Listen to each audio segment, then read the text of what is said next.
శ్రీకాకుళం నగరం బలగ బుచ్చిపేట ప్రాంతాల్లో ఎంతో పురాతనమైన ప్రసిద్ధమైన శ్రీరామ మందిరం పునఃనిర్మించి 3 రోజుల పాటు అంగరంగ వైభవంగా పూజలు నిర్వహించి స్వామివారిని ప్రతిష్ఠించటం జరుగుతుంది. స్వామివారి విగ్రహాలను శోభాయమానంగా అంగరంగ వైభవంగా స్వామివారి శోభాయాత్రలో స్థానిక ప్రజలు భక్తులు పెద్ద ఎత్తున పాల్గొని ఊరేగింపుగా నిర్వహించారు. ఈ కార్యక్రమానికి ప్రముఖ వ్యాపారవేత్త సామాజికవేత్త రెడ్డి చిరంజీవి ఆధ్వర్యంలో కార్యక్రమం నిర్వహించటం జరిగింది. ఈ సందర్భంగా రెడ్డి చిరంజీవులు మాట్లాడుతూ తన కుమారుడు రెడ్డి శివనారాయణ పుట్టినరోజు వేడుకలను రామమందిరం పునఃప్రతిష్ఠ రెండూ ఒకేసారి జరగటం తనకు చాలా ఆనందకరంగా ఉందని, 3 రోజుల పాటు నిర్వహించిన హోమం, విగ్రహ ప్రతిష్ఠ, అన్నదాన కార్యక్రమం మందిరం వద్ద నిర్వహిస్తామని ఆయన తెలిపారు. యువ నాయకుడు యువ కెరటం రెడ్డి శివనారాయణ మాట్లాడుతూ తాను ఈ కార్యక్రమంలో భాగస్వామ్యం అవటం పూర్వజన్మ సుకృతమని, ఇంతటి మహత్తర కార్యక్రమానికి తన చేతుల మీదుగా జరగటం తనకి ఎంతో ఆనందాన్ని ఇస్తుందని, తన అభిమానులు రెట్టింపు ఉత్సాహంతో తన బర్త్డే వేడుకలను నిర్వహించటం ఇదంతా ఓ యాదృచ్ఛికంగా జరిగిందని ఆయన తెలిపారు. ఈ కార్యక్రమంలో బలగ బుచ్చిపేట యూత్ మరియు RSN ఫాలోవర్స్ పెద్ద సంఖ్యలో పాల్గొని బాణాసంచా, కేక్ కట్ చేయటం వంటివి చేశారు. శ్రీరామచంద్రుడు మహాశక్తివంతుడు. శ్రీరామచంద్రుడు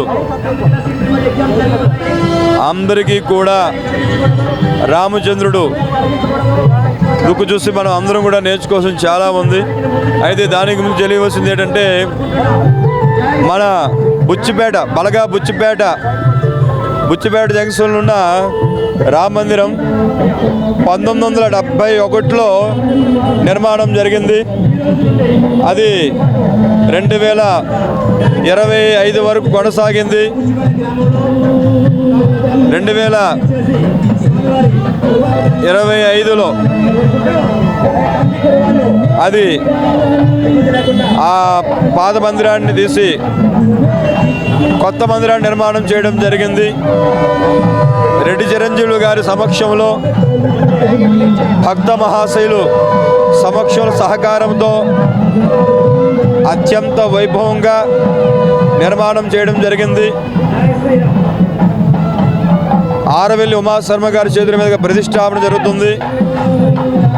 రామ లక్ష్మణ సీతా హనుమాన్, అలాగే రామ్లాల్ అయోధ్య రాముడు బాలరాముడిని ప్రతిష్ఠించడం జరుగుతుంది. అలాగే బాల గణపతిని ప్రతిష్ఠించడం జరుగుతుంది.